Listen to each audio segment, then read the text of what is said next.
That's a rocket.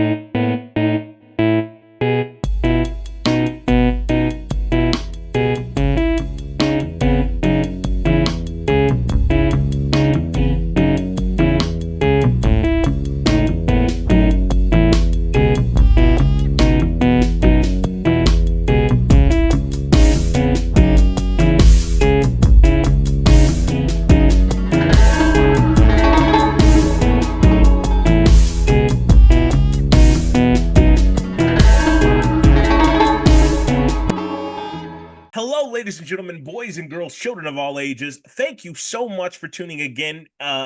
My name is Keith Brooks. Welcome to Your Guest is as Good as Mine, the show I do where I can write off my internet on my taxes. And the IRS is going to completely understand when they see what a monumental guest we have today, hailing from the Bostonian region of the world via Quincy, Massachusetts, then to Ithaca College in upstate New York, then to Los Angeles. You know him as the supreme chancellor of the Spoon Nation. He is an improvising genius. He's a sketch comedy phenomenon, a writer, a producer, a filmmaker, an actor, a soon-to-be on the hit Billboard 100. Today, ladies and gentlemen, join me in asking what's going on with Mike Mitchell. Mitch, how are you doing, man?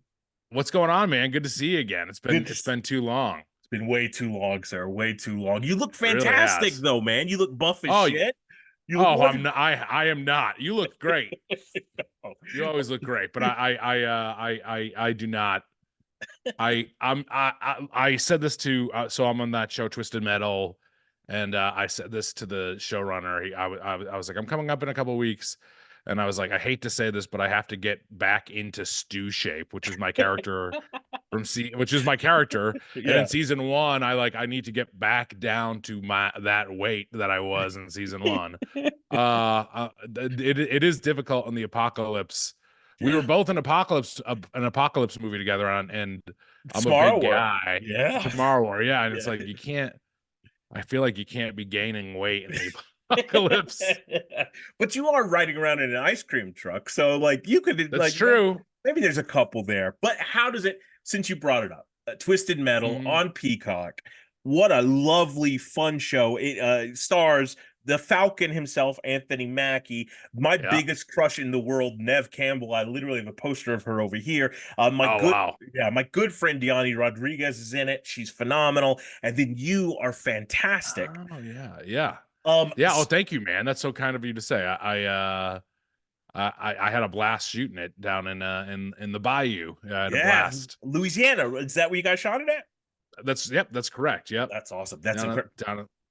down in Louisiana, which I'd been to just like a couple times before, but never for as long as I was down there.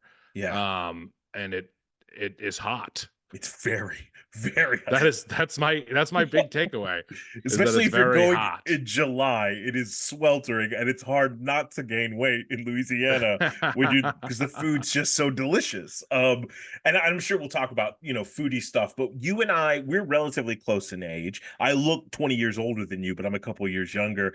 Um, No, you do not. but were you a Twisted Metal video game fan? Were you a gamer growing up?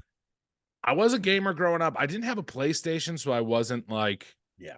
I wasn't as much into Twisted Metal, but I definitely played it, and I love all video games. So I shouldn't say I wasn't into it. I was into it whenever I would play it, but I was a Nintendo 64 guy, and then a Okay. GameCube guy, Yeah. and then I bought my first PlayStation. I think it was like PS3 or PS4 was the first one I got, Yeah. and I love it. I mean, I love the game. I love it. It's insane. And I Yeah. always knew of Sweet Tooth. I always knew a little bit about Twisted Metal and Axel and like the big names, Yeah. but I wasn't diehard, which makes me feel bad. But I was doing Mario Kart and Diddy Kong Racing on Nintendo 64, Which which is are much amazing. dorkier. I mean, they're great games, but I was like, 16 or years old. I feel like I should have been into Twisted Metal, but I But love it. I mean, I play the games now too, and yeah. I played them as a kid. I didn't. I like did like they re-released them on the PS5 and Yeah, or on the PlayStation Store, and I downloaded them and played them a little bit when before the show came out, which was fun to do. I that's played phenomenal. I played Mike and Stu, or it was great. Or is it in Twisted Metal 2? Is it even Mike and Stu? Yeah, it might be Mike I, and Dave or I think it's something. Mike Or and Dave, and then it becomes Mike and Stu later, or something like that. yeah, Yeah. yeah, yeah. And so how was the experience? Because this show comes out and it's a huge intellectual property. Just maybe a year and a half prior to this, you become a huge action star with Tomorrow War. And you're not you're not a stranger to fame. You were also on Netflix's show Love, a very popular character. But this show that is probably the biggest known intellectual property you're a part of comes out during an actor's strike and you're not able Yeah. to talk about it. How do you handle that? Not well. No. It's been funny as far as like my my by the way, if you see my hands going, I keep checking. I told you before this that my computer is basically corrupt. So we'll see what happens when I hand you my audio files later today.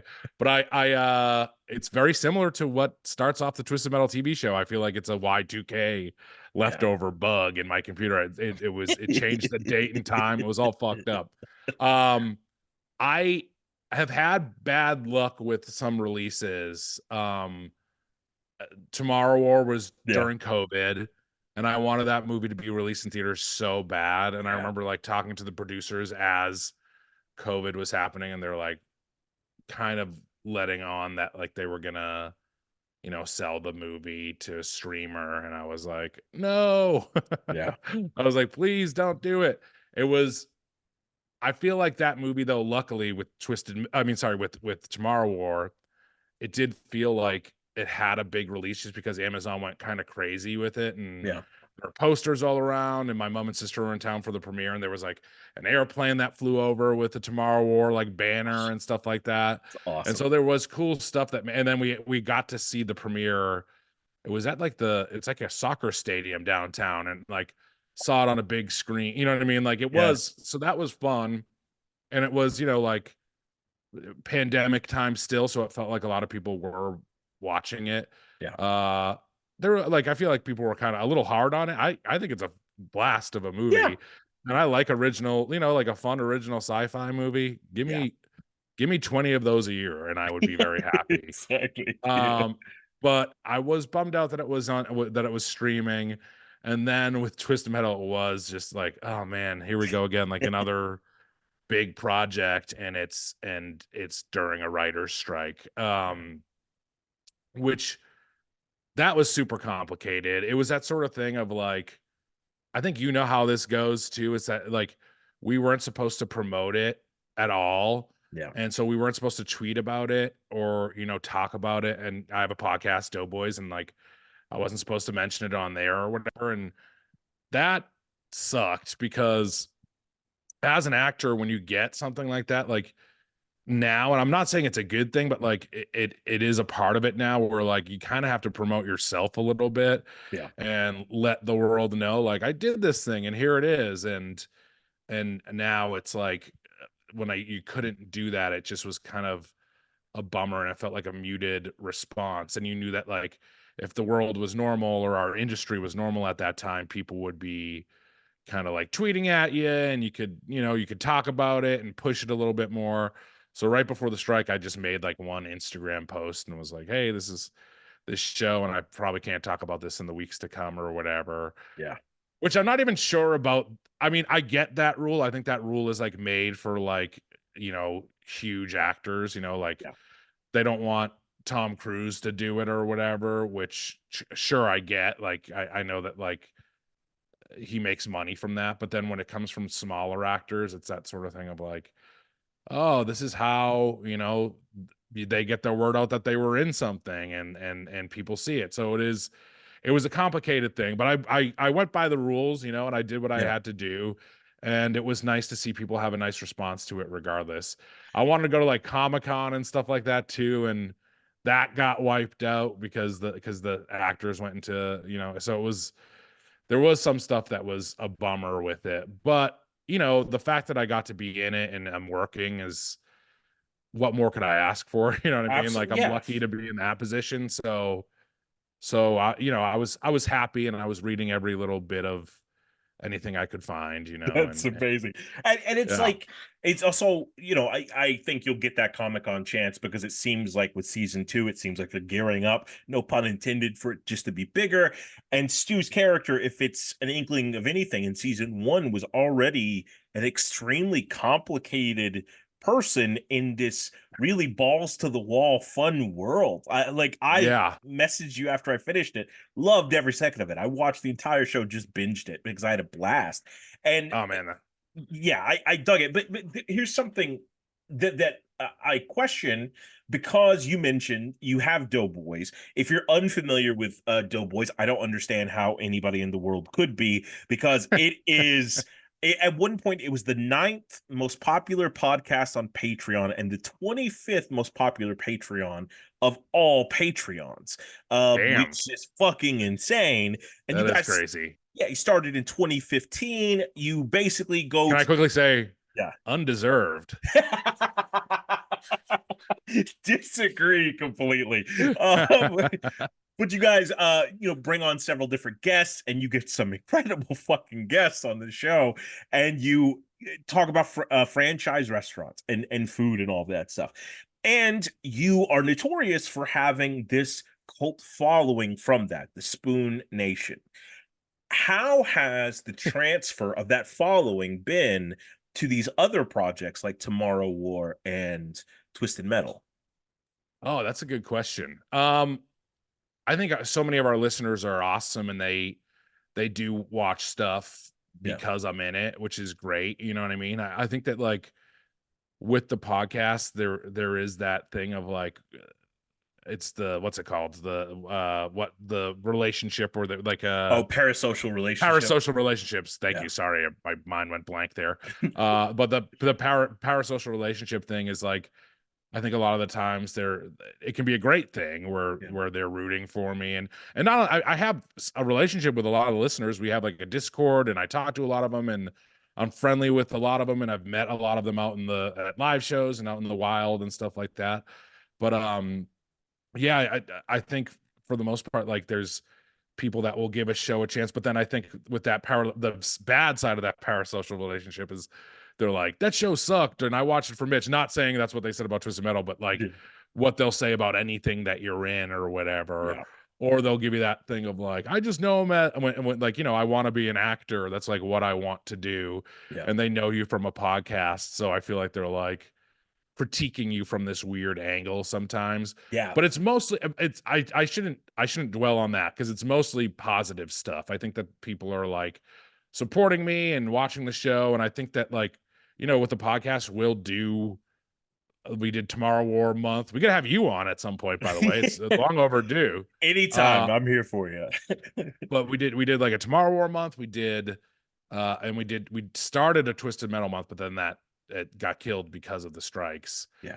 But yeah, I think that they're awesome in that way, and they'll support me and they'll check things out that I do, and then sometimes I feel like they have that vibe of like, why is my podcasting host friend acting? That's not what he does. You know what I mean? Like, Yeah. That's so. Do you but that, feel like? I'm sorry. Go. oh, no, hold on a second. Wait, no. This is what I was afraid of. Are you?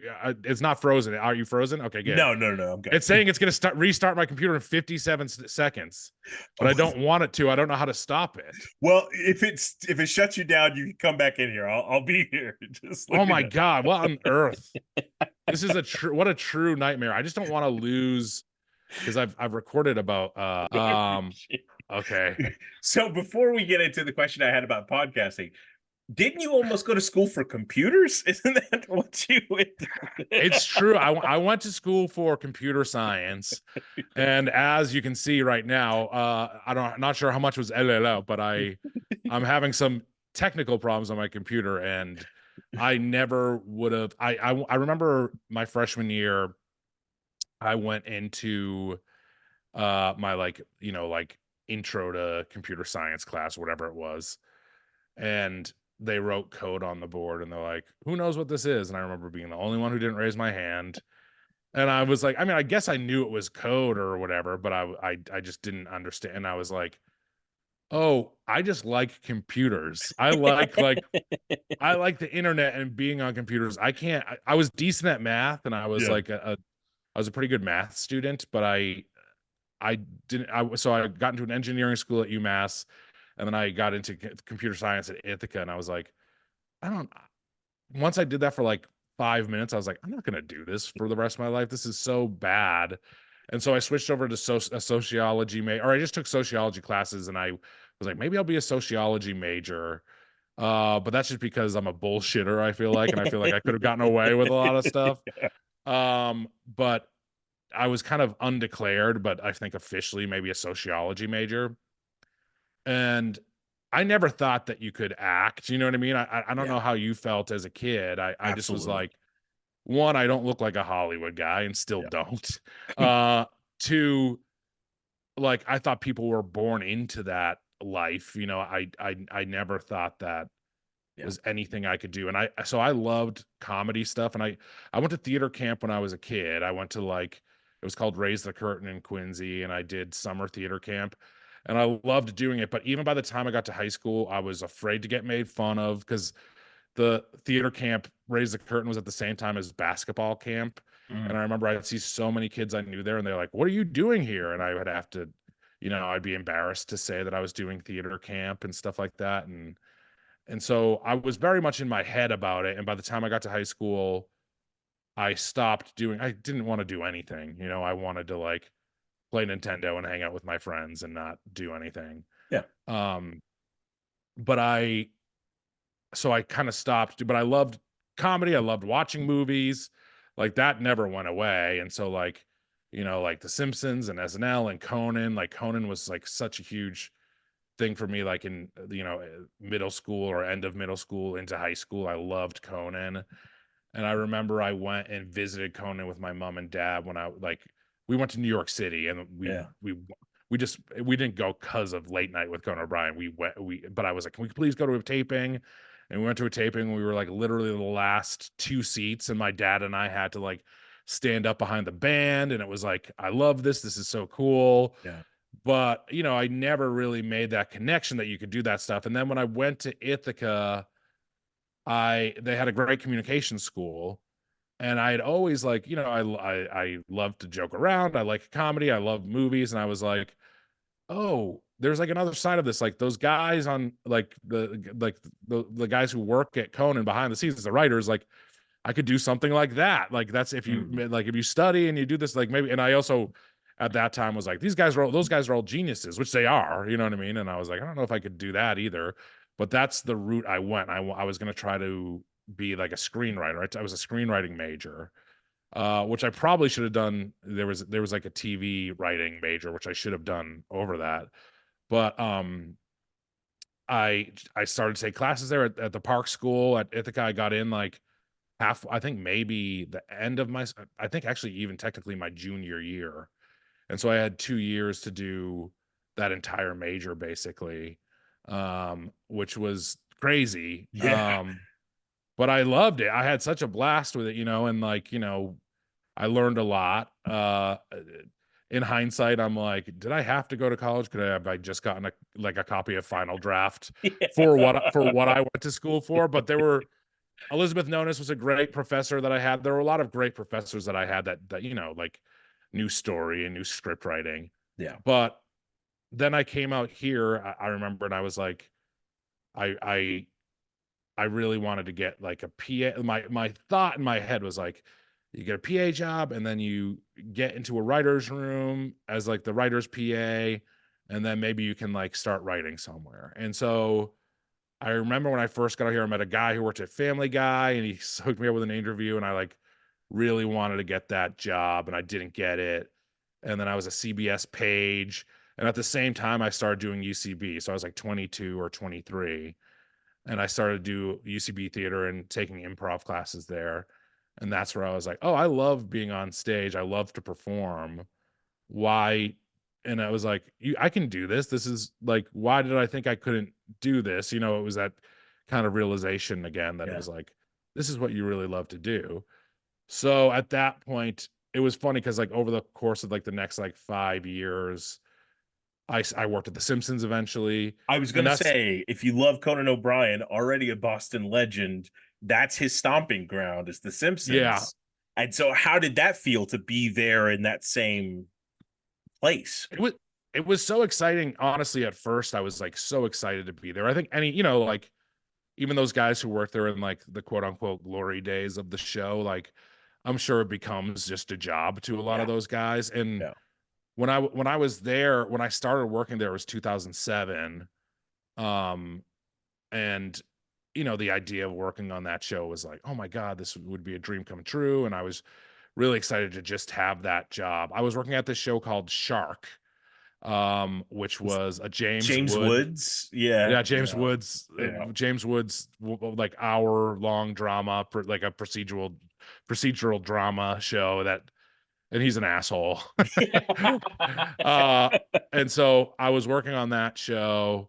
It was before he was like ultra right-wing guy, Yeah. you know. It was he was, but I was working on that show in post, which my friend Dave Ferguson, who was in my sketch group, he got me like an interview for that job, and That's so I awesome. went there from being a CBS page to that job. And then when I was there, funny enough, the writer's strike of 2007 happened, Oof. and so you know, so yeah, just the things come around in that funny way where I was there in that first writer's strike, and Shark was coming to an end, and I was on the Simpsons lot, and I just looked up the Simpsons number, and I called, and I was like, "Hey, do you guys like have any openings?" And they're like, "Actually, we do," which is like so not norm. It was like very rare for the Simpsons to have any job open up like that. Like they don't cycle through PAs that much. They have like there was one writer assistant who was there for like 30 years and was like covered back when she was like grandfathered in with the WGA, you know, she got covered Yeah, for like for being a writer's assistant with the WGA. And then there was another guy who was there for 10 years, this great guy Matt, who went on and wrote on other he's a writer now, he's a working writer, and he's super awesome. funny, nice guy. But he had been there at that point for like 10 years. And I called and I was like, "Hey, are there any openings?" They're like, "Yeah, weirdly there is." And I think maybe the strike had set some stuff in motion, and like one guy left and another guy who was a PA got that job. And so the PA job opened up, and another PA was moving to post. So weirdly two PA jobs opened up, and I gave my resume to Tim Kalpakis, another guy in my sketch group. So Dave Ferguson and Tim Kalpakis, both in my sketch groups, helped me get two different jobs. But I gave my resume to Tim Kalpakis, and he put it on a producer's desk, Lorena Adamson, and she called me in for an interview. And she's like, "So Tim Long put your resume on my desk, and Tim Long is a writer." And I didn't say no. I just was like, yeah. Yep, I just yep. said yes. I lied, and then I got hired. So I got that job, and I was there. But it was funny, like, so I was like, when I started that job, I was like 24, and probably even by like a year into it, I was like, I don't want to be in a writer's, I don't want to be like a writer's PA or a writer's assistant. I was a writer's PA. I didn't want to be a writer's assistant. I was like, I don't want to be in a room. Like, I just don't want to be in that room. I know that I had my sketch group, which was, you know, The Birthday fortunate, and Boys, yeah. the Birthday Boys, which I felt really good about. And over the course of time while I was there, I basically there were two pilots that I was involved in. One was What's Going On with Mike Mitchell, which was a Mhm. talk show I did at UCB, and the other was the Birthday Boys show. But when I got when I and that was like just starting as I was about to leave. But when I got What's Going On, I that's when I left The Simpsons, because it gave me like Gotcha. enough money to kind of survive for a little bit. You know, it was like, Yeah. and I had been there for about 3.5 years. But at that point, I was like, I just, I couldn't see myself being in a room, or, you know what I mean? Like, the writing side of it was starting to fade a little bit for me, and I liked Yeah. performing so much more. And I was auditioning while I was at The Simpsons, which was like a true nightmare to like be getting lunches and then being like, I need to run out and I shout out to Eliza Hooper, who's a great director and a great writer, and she was the other PA eventually. And so often I'd be like, I need to go out and like audition for this thing, and she would cover me, and That's I would amazing. go and bomb an audition and come back. It just like wasn't, besides like in between like doing that job at The Simpsons and and also doing the Birthday Boys and being at UCB, it was like I'd have like like a 7-page audition, and I would go out and do a really bad job in like an hour. You know what I mean? Like it was just like Yeah. I wasn't prepared. I now know what it takes to prepare for an audition, and like because I was still pretty green, when I was 26, 27, 28. It took me a while to kind of even get decent at it. And I wouldn't even say that I'm still a great auditioner. I think that's a skill in itself. Oh, But absolutely. But do you feel okay? So during this time period, I mean, it sounds like it's hectic, but it's things are developing, they're growing. You were talking about what's going on with Mike Mitchell, an interview talk show. Your first two guests were Will Ferrell and Jennifer Lawrence, if that's right. that's right. Yeah. And then you're going into the Birthday Boys, becomes a show, 2 seasons with Bob Odenkirk, and you had Carmen Electra and Tia Carrera and Fabio and all this shit. And then You even named him, all the very attractive people on the I show. did, especially Bob Odenkirk. And then you even become the head writer of a show called Hidden America with Jonah Ray. And so, Yeah. so you're doing all of this stuff where you're creating your own content. How, which do you prefer? Do you prefer the making your own stuff or fitting into somebody else's project? As an actor, as an actor, I like doing other people's projects just Yeah, because, as you know, it's so hard to. And in the last year and a half, I've been trying to do like smaller movies and a couple, like I did an independent movie in Boston, and I did a couple shorts and stuff like that that's that awesome. are just people that are passionate about it. Like there's so much stuff that you audition for and you're so worried about it, and then you don't get it, or you do get it or whatever, and you're like, this is not good at all. Why was I so?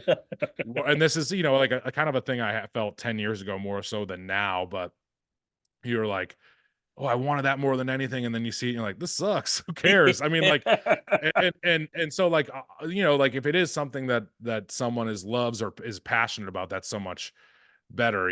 But I haven't I haven't made my own movie yet, or I haven't made my own Yeah, short, and I do want to do that at some point. But as far as like the writing side, the creative side of it, yeah, for sure. I think like that's kind of what I might take away from The Simpsons was not that they were offering me a spot in the room. They would not. To be clear, they wouldn't. I love those guys, and they'd be like, "No, get the hell out of here." And they're all very funny people, and they make great money for it, and it makes sense that they're in there and they're doing their thing. And I was like, oh, I would go crazy. And I think in a writer's room like that, I think the best thing for me would to like go in there and pitch jokes for 2 weeks or something, like yeah, that would be that's the funnest version of a writer's room for me, is like, yeah. I don't get sick of it and they don't get sick of me, and I'm in here and I'm out of here or something. But yeah, Hidden America was a lot of fun because that was Jonah's show. So I had done I after What's Going On didn't get picked up, which was a bummer. They made Brand X eventually. I think it was like, Yeah. can we have this no name guy be our first like dipping our toes into talk shows? And I know that it went like pretty high up the chain. Even Ted Sarandos said yes. And then Oh, like Ted Sarandos's boss said no or whatever. Like, mm, the guy above him said no. But it was so fun to make that show, and it was a blast. So we did it at the theater, that's at awesome. UCB theater, and Yeah, I loved it. I have nothing but good thoughts about it. Um, and when that didn't happen, which I remember at the time, it was my way of like being like, well, I want to be an actor, so I don't know if I should be this show where I'm kind of a doofus where I don't know what's going on is good for me.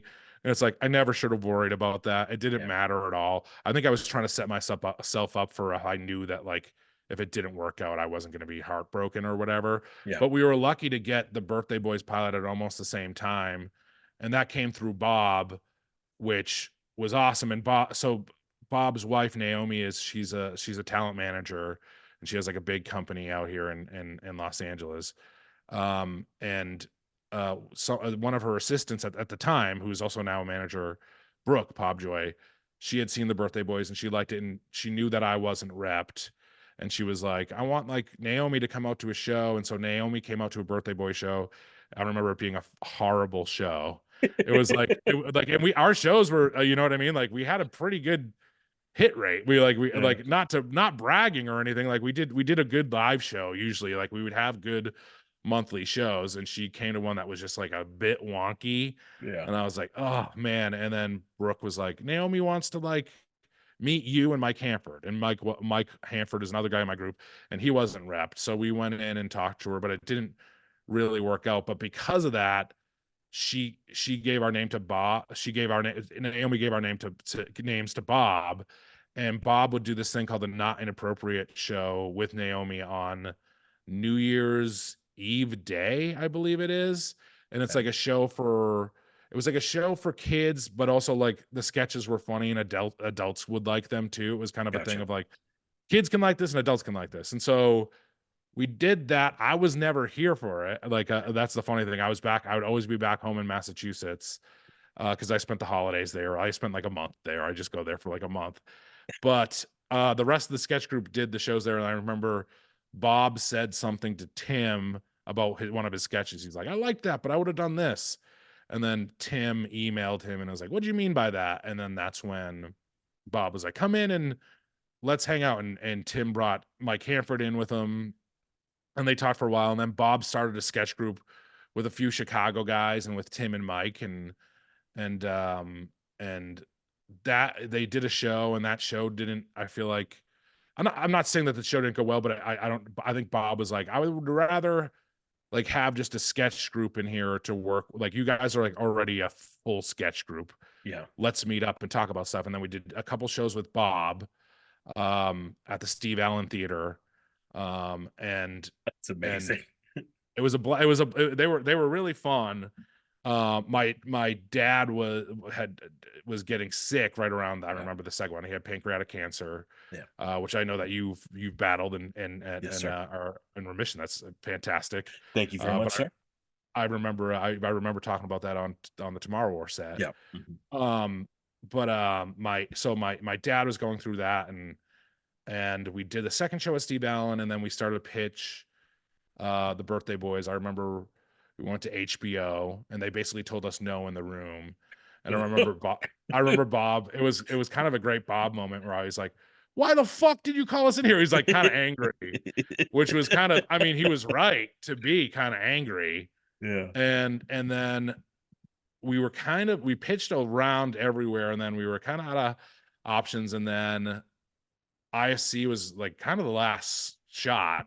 Yeah. And then that worked out, which was fantastic. And that I loved being in the writer's room for. I mean, like, we were Yeah. writing our sketches and writing them for TV, and getting to spend time with Bob and seeing how he works. And he was, for the first season, he was there quite a bit and was really helpful.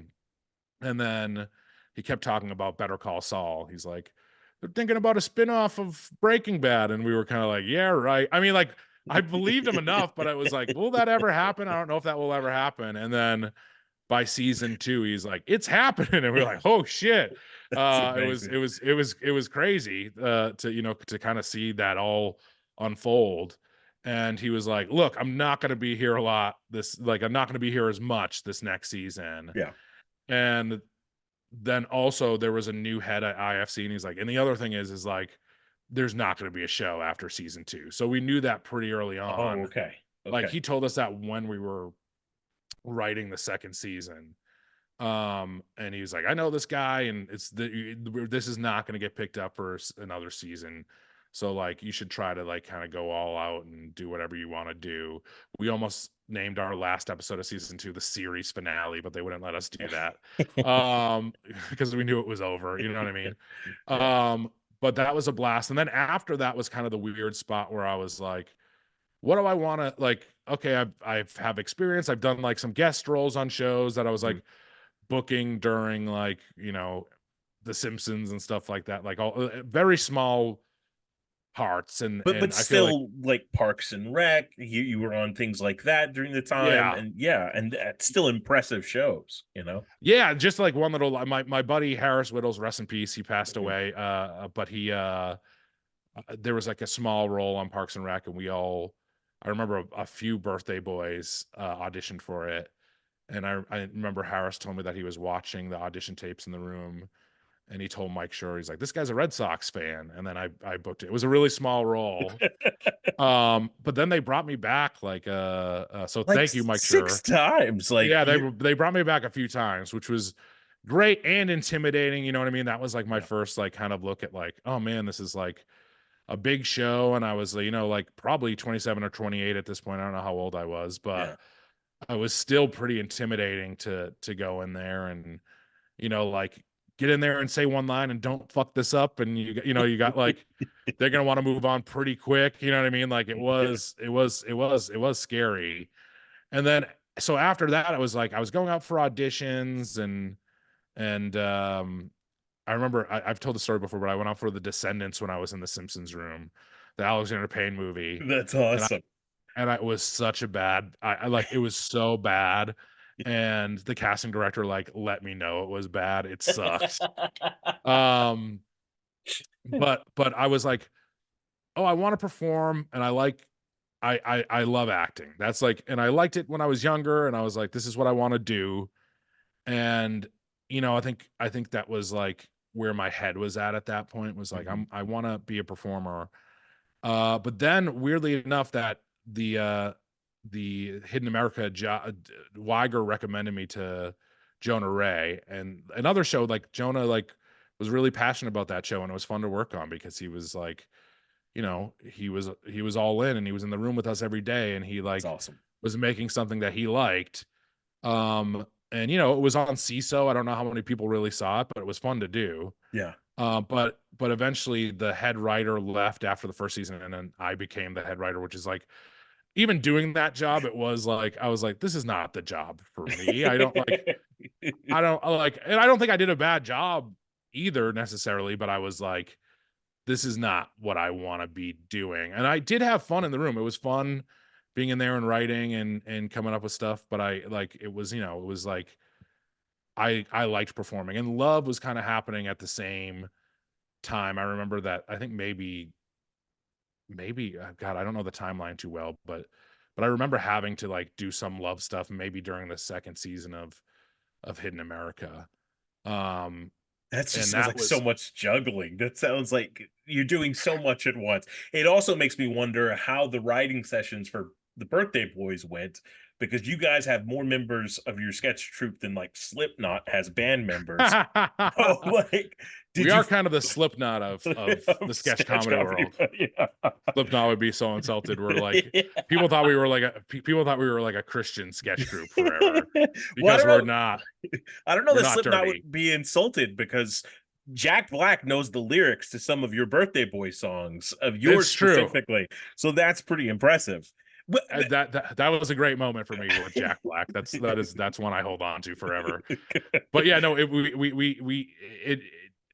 I loved doing that show, and I think that like I always had wanted to work at SNL, like a lot of people yeah, do, and who are in comedy, you know what I mean? And that was like, that was the brass ring or whatever. That's yeah, what I wanted to do. And I did a showcase. It's funny, me and Mike Hanford and I were in the same SNL showcase that was in LA.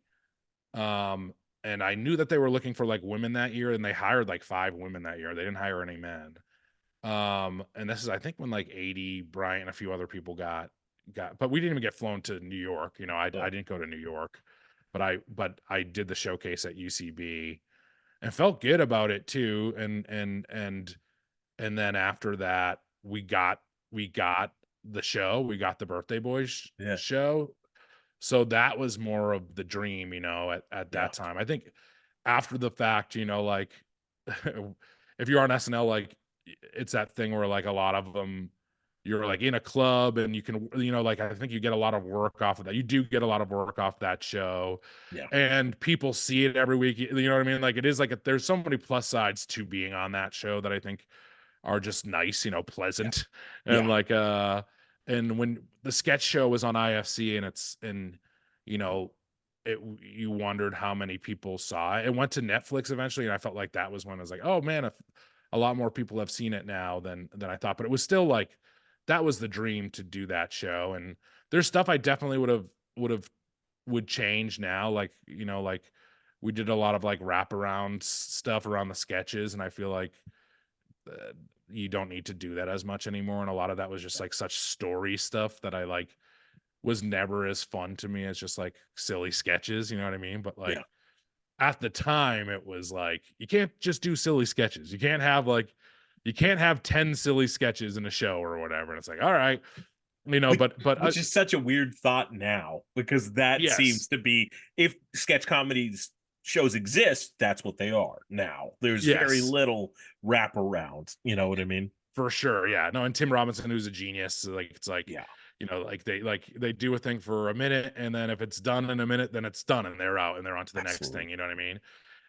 And I think that we, like I'm proud of the stuff that we did where it like all wraps together and it all fits and there's a theme and stuff like that. But some of it was just like, ugh, Yeah, I'm writing a story instead of a sketch here, and it's like, is this story really the funniest version it could be? And that's me speaking for myself. Tim yeah, Kalpakis, was in my group, is like one of the best sketch comedy writers there ever was. He's a yeah, great writer, and he wrote a lot of great stuff. I mean, I'm happy about what we did as yeah. a group. We did a good job, but yeah, just when as time goes on, you're like, oh, we could have changed stuff, of But I think course. that's true with any artist. Yeah, as you develop and as you grow, you look back at some of your work, and if it doesn't make you cringe to some degree, are you still growing? You know what I mean? Like, Yeah, that's yeah, the thing. yeah. And here's a question I have for you. You sort of hinted at it with when we were talking about the podcast earlier. Uh, you do so many different things. You have so many hyphens and you wear so many hats. Do you ever get concerned that by doing so much, you are being pigeonholed by that audience? As in, you That's are funny. just a podcaster, or you're just a comedic actor, or you're, because I look at you and I just see you, like, even your comedic roles, you bring a lot of gravitas to them. You do a fantastic job really fleshing it out. So I would never isolate you as one thing. But how do you feel? You're making my damn day. You're being too kind to me. It's funny, you know what? Like just like saying that and I forgot the name of the relationship again. A parasocial, really. Yeah. The parasocial relationship. It is that when I remember like on our Reddit, people posted like uh SNL, like people who should have been on SNL, and someone posted that, and then like there were a bunch of comments of like him on S, you know what I mean? And it's like, well, there was so much stuff that I was pursuing before I became a podcaster that like I did do comedy. I did improv and sketch for that's what I did for, over a decade. You know what I Yeah. mean? I still do improv and stuff like that, but it's also like there's been duds who are on SNL. Yeah. I could have been a dud on SNL easy. You could have uh, easily been the Robert Downey Jr. of your season. that's a funny one to pick. Like the, one of the biggest movie stars later on. Yeah. Um, but no, that's a great question. I think that was a thing when I did What's Going On that I was worried about. Like, oh, I want to be a performer, and then how am I going to look as a performer? And then I think that like wearing different hats. I'm wearing a Celtics hat today, fresh Oh, fuck off a yeah. championship I last know. night. A lot of fun. Congratulations. Thank you. I'll take it. I'll take the congrats. Um, that was a lovable team. I'm happy for them. They deserve it. Yeah. But I think that like for me, I did decide to eventually be like, I am an actor, Yeah. and I think that if you can get kind of pigeonholed into some stuff, there's some people who write and also act, but when it starts getting into like, hey, you're like in a room for, like whatever, 12 to 15 weeks or whatever, Yeah. it can just get more complicated. And I know a lot of funny performers who are like, I'm a writer now. And like I was talking to Sean Clements about this the other day. And Sean's like, he's like, I decided to like focus on writing. And I'm like, oh man, he's such a funny performer. He's a good actor and he's a funny performer. And he'll still do stuff occasionally, and I mean, like he'll do like some small roles in shows that he works on and stuff like that. But for me, I was just like, I'm not gonna like be loving being in a room, and that's not and there's a lot of people who should be hired over me. And I love performing, and that's kind of where I'm going to concentrate on some stuff. But also, I know that in my free time with like the relationships I have out here, that I can, maybe write something with someone or pitch jokes on Yeah. a thing, or I have that luxury to be like, hey, my friend's working on this thing. Here's some jokes for it or whatever. Yeah. Or if someone has me come in for a week on something, that's fun. That doesn't really happen honestly as much anymore, but it is. I still can do all those things how I want to, Yeah. especially on my own. But for me, it's like focusing on the podcast and acting is like more than enough for me, Yeah. really. For a guy who is like, you know, OCD and ADD and can barely spend a day doing anything productive. Those two things can like can help me, and lazy, by the way. And like those two things, like it's like, oh, okay, I gotta go and record. So that's like getting up on stage, and that's like we're gonna go and record for whatever. Like we do it 2 times a week usually.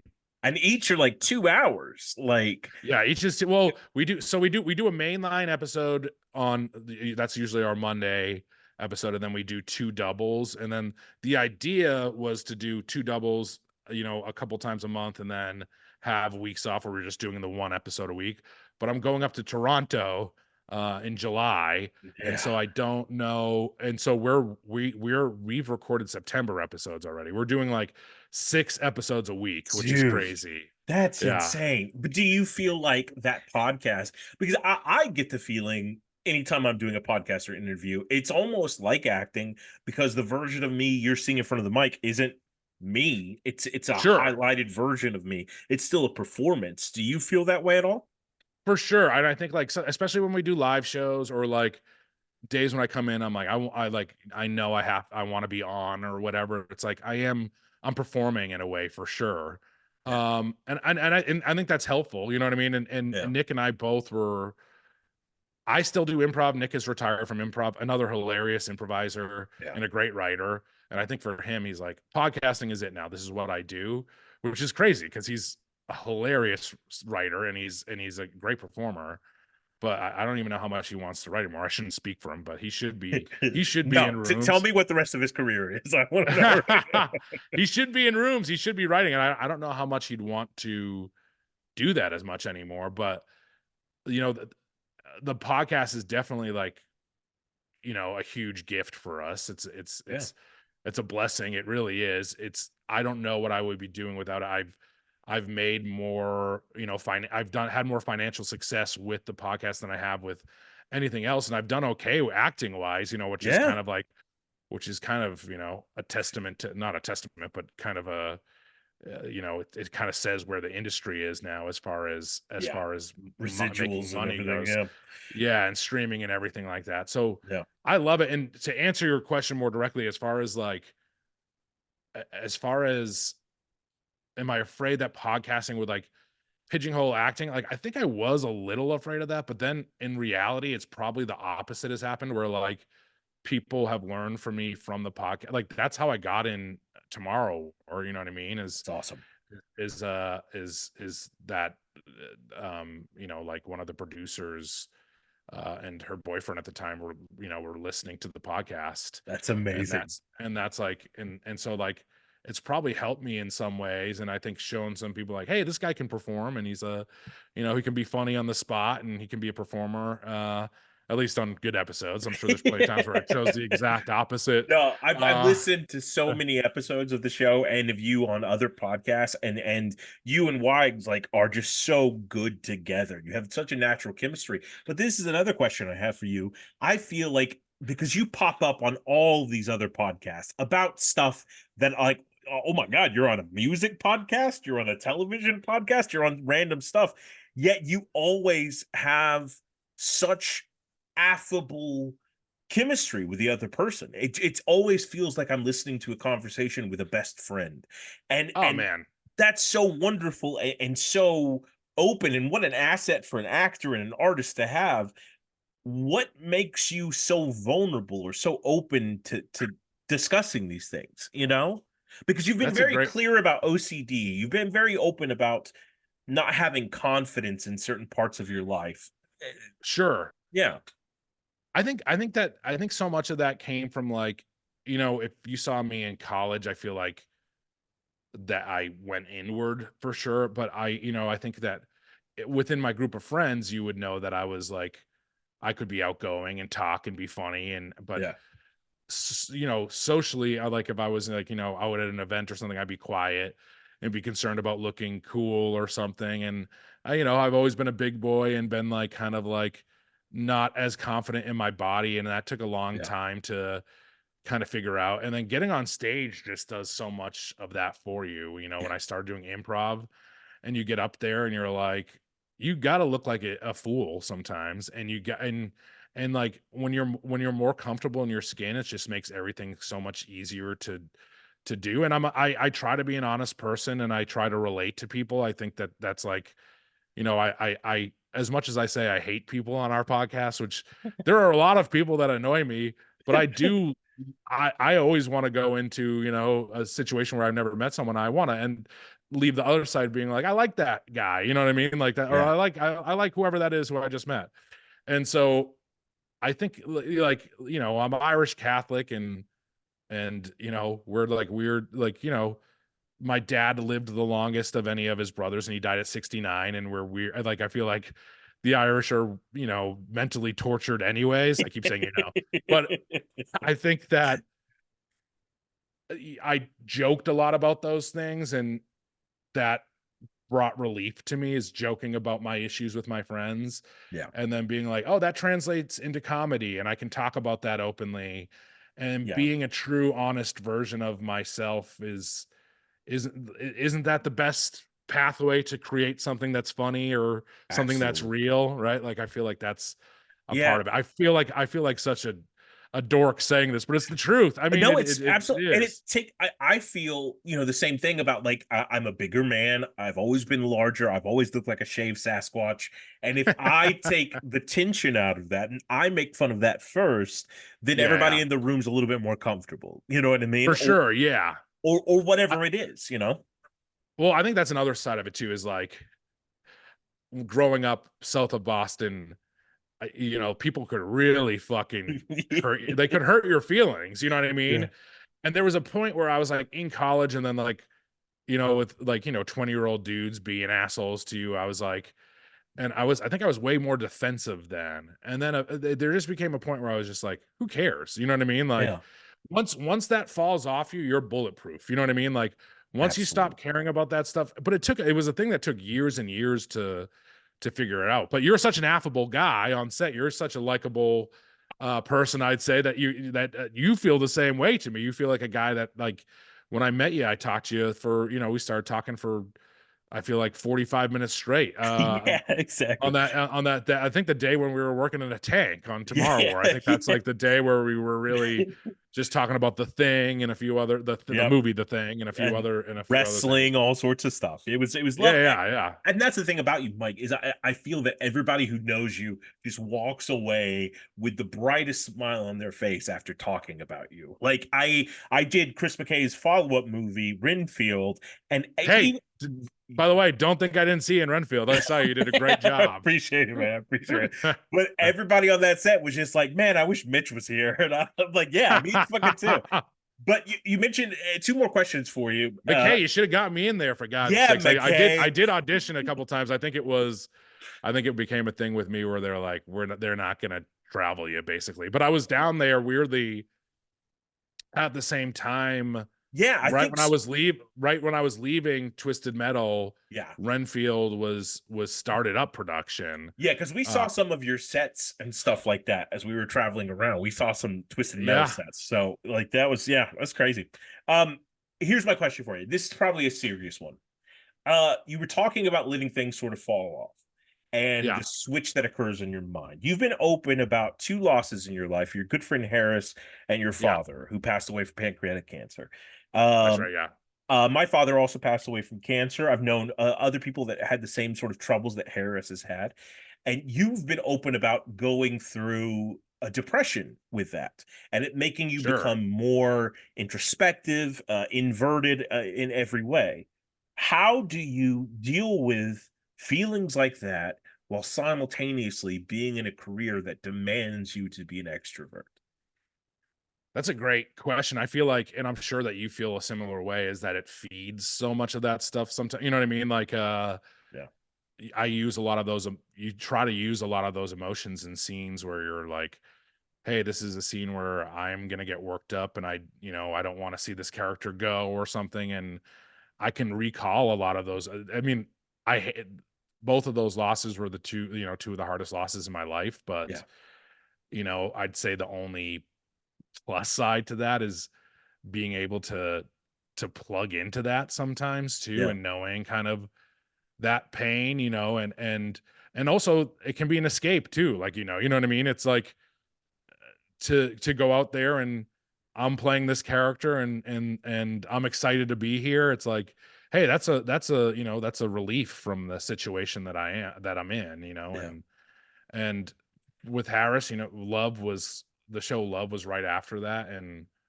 I think a lot of my friend group was upset and lost and confused in a lot of ways. And that was a great escape, yeah, and I loved working on that show. And Paul Rust is one of the funniest people in the world, yeah, I love that guy. But yeah, it can either be an escape, and you get the endorphins from seeing people laugh or enjoy your performance, and you can get out of that headspace for a while, or you can use that headspace too. So I think it's kind of a dual thing. I don't know if you feel similarly, but uh absolutely. Yeah, yeah. beautifully put. Beautifully Oh, put. thank you. And then one more parting question, because I know you have to go do tech support for your computer. So, I'm in no rush at all, so please. so this is a three-parter though. Um, By the way, you, your friend Diane was on Twisted Metal in New Orleans. yeah, It's Diane, right? Diane Diani, Diani. Sorry, yeah, apologies, Diani. yeah. Diani Rodriguez, who I never filmed with, Oh, but she's phenomenal. she was we maybe had one overlapping day, but she was very nice in like the brief instances that I talked to her. Sweetest person in the world. She also played Dora the Explorer, like in traveling shows and stuff like that, which is fucking Oh, that's amazing. fantastic. Yeah, Yeah, she's yeah. phenomenal. Yeah, She was flower power yeah, in exactly. season one. Yeah, yeah, yeah. Yeah, yeah, she's phenomenal. So here's my. You talked about your experience at UCB, the Upright Citizens Brigade, as being one that there the methodology of the sketch is focused on the story, and that appealed to your writing mind as opposed to it focusing on character. So that being said, we've discussed a little bit about you being a writer and you being an actor and you being a podcast host who focuses on food. What are the ingredients for a perfect meal, a perfect Oh wow. story, and a perfect character? Oh my God. This is a great question. I'm gonna Google it. Hmm. All right. So a great meal, Uh-huh. What makes a great meal to you? a great story, and a great character. Yeah. Man, it's that funny thing of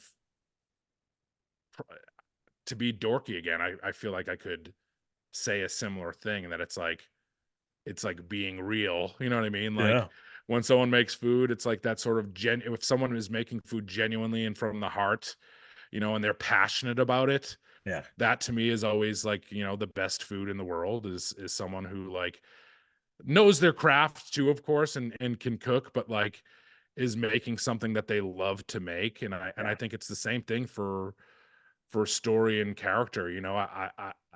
When a story, like I said, the stuff that I like to get involved in is stuff that people are really passionate about. And Michael Jonathan Smith, who runs Twisted Metal, Yeah. is a passionate guy, and he cares so much about that story. And like It's awesome. a lot of people think about, when people hear Twisted Metal or whatever, they're probably like, what a silly show, and what's that show gonna be? And it's like, well, Michael Jonathan Smith, first of all, loves that world and cares about that world, and also just adds so much heart, and like reality to that show. And it's a post-apocalyptic show that stars a clown that lights his head on fire, but because he cares about that show in that way, I think that it makes it that people respond to it. I think people did respond to it, and the same thing with characters. I think you probably feel that like I always want to defend my character, and like when I was Randy in Love, there would be a lot of people online who were like, I hate Randy, and I'm like, well, Randy's like kind of a part of you too. Like I want to get to the real part of who Randy is, and there is a little bit of Randy and everyone. There is that, like we were talking about, that loser side of me that I felt so much growing up. Like, what's wrong with me? I don't understand what's wrong with me, and that's so much about Randy is. And I'm like, that's real. You know what I mean? That's real to me, and I think that can help create a character when you have that idea of and of like, oh, this is my angle on it, is this thing that I've experienced, and I know this from that, and it leads into the character, kind of, if that makes sense. I'm not putting it as eloquently as before, but I think that's what it is. I think that's beautiful, and I think you do such a nuanced job of all of those things. I give that answer 4 forks and 4 tines, or whatever the judging thing is. Hell yeah. Thank you, Google. With that being said, man, I could talk to you for hours, but I know you got other things to do. So before we go, I want to say thank you so much, and you got to hit me with a joke. What joke you got? Okay. All right. I did tell you that I don't have any jokes off the top of my head, but I have found one. Okay, good. So did you hear about this snail? He showed up for work one morning without his shell. Yeah. Yeah, he said he woke up feeling sluggish. That was the most Norm Macdonald delivery to a joke ever, and I loved it. It's the only way. All my goodwill that all these nice things you said about me, no one will like me anymore after that joke. But it's real. That's real. You can relate. It is to real. Yeah. Because a snail without its shell is kind of like a slug. So that's make it more real than that. All right. Yeah. Dude, thank you so much for joining me. I appreciate it more than you know. A pleasure catching up with you. Oh, buddy, I love you. Honestly, we got to get you on Doughboys. Let me know. They just asked me today for 3 double names. If you wouldn't mind coming on a double, and then we'll get you on the main feed at some point. We'd love to have you on. Fuck yeah, I would love to. You let me know, and I'm there. Hell yeah. All right, we'll do it.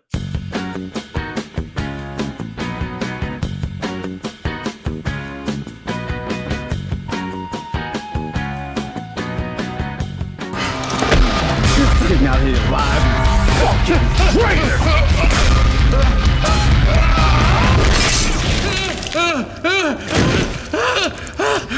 Need a hand.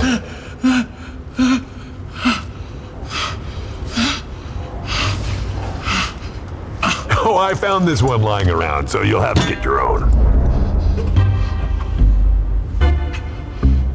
Thank you.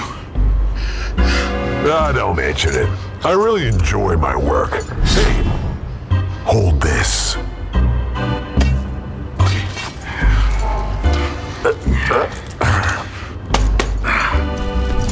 And I'm gonna be back for that.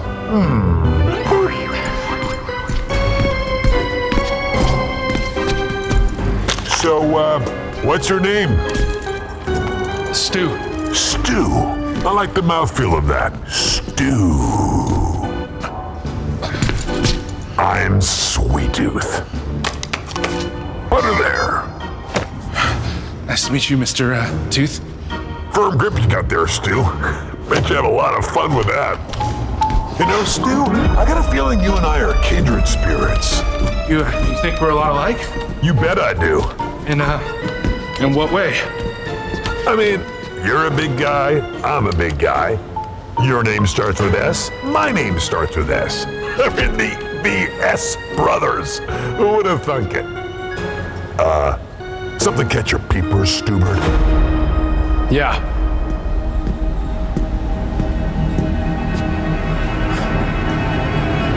I found Mike. And Ike's. You want some?